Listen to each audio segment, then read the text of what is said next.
So if you're trying to get your steps up in a day to 10,000, let's say you are running anywhere from 3 to 5,000 steps a day on average. What I recommend for my patients is after they eat dinner, if they could walk for at least 5 minutes, this is really helpful. And the reason is after dinner, if you're walking, that walking is driving that glucose into your muscles. And for a lot of my patients who are possibly perimenopause, this is really helpful to avoid insulin resistance.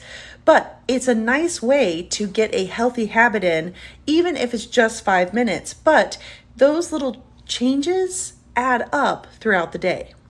So walking a little bit after lunch, walking a little bit after dinner. It doesn't have to be 3 and 5 miles. It's just like minutes. And with time, you will get to 10,000. But if I'm going to talk to a patient about beginning a walking routine, I usually only have them start with, can you get to a mile? Step 1. Number 2, can you do that 2 to 3 times a week? And maybe every 1 to 2 weeks, you move up one variable, whether you increase the distance a little bit or you increase the time walking or things like that. But if you do it slow and steady, you won't get hurt. In a perfect world, I usually ask my patients if they can get to walking 2 miles a day. And the reason is this.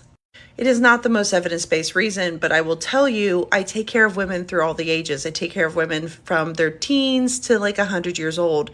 And in my patients that are in their 80s and 90s and they look amazing, I always ask them, why do they look so good? And they walk every day. And 2 miles is a pretty solid number that people of all ages can work towards. And I would say if you could walk 2 miles a day, it would be a nice health habit for the rest of your life.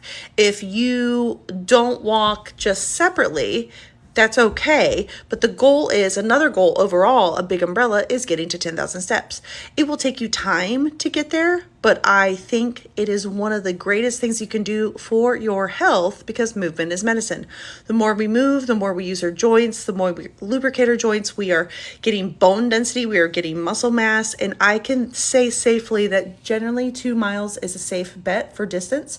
The only exception to that rule are my people that have pretty severe, significant EDS or mixed connective tissue. The highest level they can get to safely is 1.5, and that seems pretty consistent.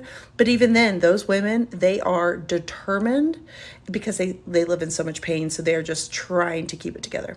Hope this helps. Hit the plus sign and follow for more women's health and wellness tips. Bye.